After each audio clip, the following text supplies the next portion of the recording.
ఈరోజు భారత communist party ఆధ్వర్యాన భారత కమ్యూనిస్టు పార్టీ 99 సంవత్సరాలు పూర్తి చేసుకొని 100వ సంవత్సరంలోకి అడుగుపెడుతున్న సందర్భంగా సిపిఐ పార్టీ పుట్టినరోజు ఆవిర్భావ దినోత్సవం సందర్భంగా కోటగిరి మండల కేంద్రంలో భారత కమ్యూనిస్టు పార్టీ తరఫున సిపిఐ జెండాను ఎర్ర జెండాను ఎగరవేయడం జరిగింది. బాణాసంచా టపాకాయలు కాల్చుకోవడం జరిగింది.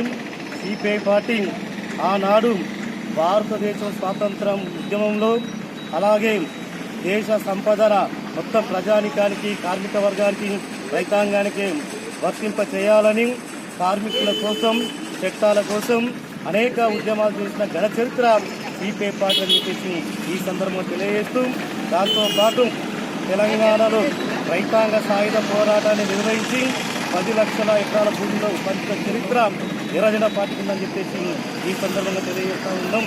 అదే కాకుండా తెలంగాణ సిపిఐ పార్టీ జాతీయ పార్టీ ఉన్నప్పటికీ కూడా ఆనాడు తెలంగాణ ఏర్పాటు చేయాలని తీర్మానం చేసి తెలంగాణ రాష్ట్ర ఏర్పాటు కోసం కూడా అనేక ఉద్యమాలు చేసిన పరిస్థితి సిపిఐ పార్టీకి ఉంది. సిపిఐ పార్టీ అంటే త్యాగాలు చేసినటువంటి పార్టీ. ఈరోజు కార్మిక వర్గం కోసం రైతుల కోసం ప్రజానికం కోసం అనేక ఉద్యమాలు చేసిన చరిత్ర భారత కమ్యూనిస్టు పార్టీది.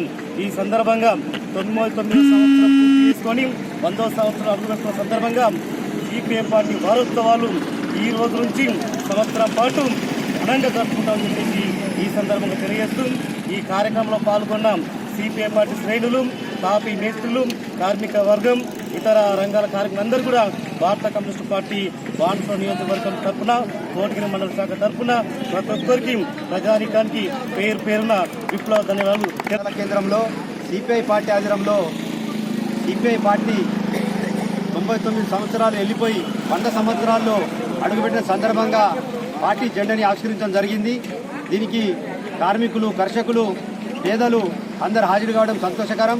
మరి సిపిఐ పార్టీ 100 సంవత్సరాలు చరిత్రున్న పార్టీ, పేదల కోసం బడుగు బలహీన వర్గాల కోసం నిరంతరంగా పోరాడే పార్టీ, ఏకైక పార్టీ మన దేశంలో ఉందంటే అది సిపిఐ పార్టీ ఎర్రజెండా పార్టీ. పేదల కోసం నిరంతరం పేదల సమస్యల కోసం, పేదల ఇల్లుల కోసం, పేదల రేషన్ కార్డుల కోసం, ఏ సమస్యలైనా పేద వర్గాల కోసం పోరాడిందంటే అది మన సిపిఐ పార్టీ ఎర్రజెండా అని చెప్పేసి ఈరోజు ఘనంగా చెప్పుకోవడం జరుగుతుంది.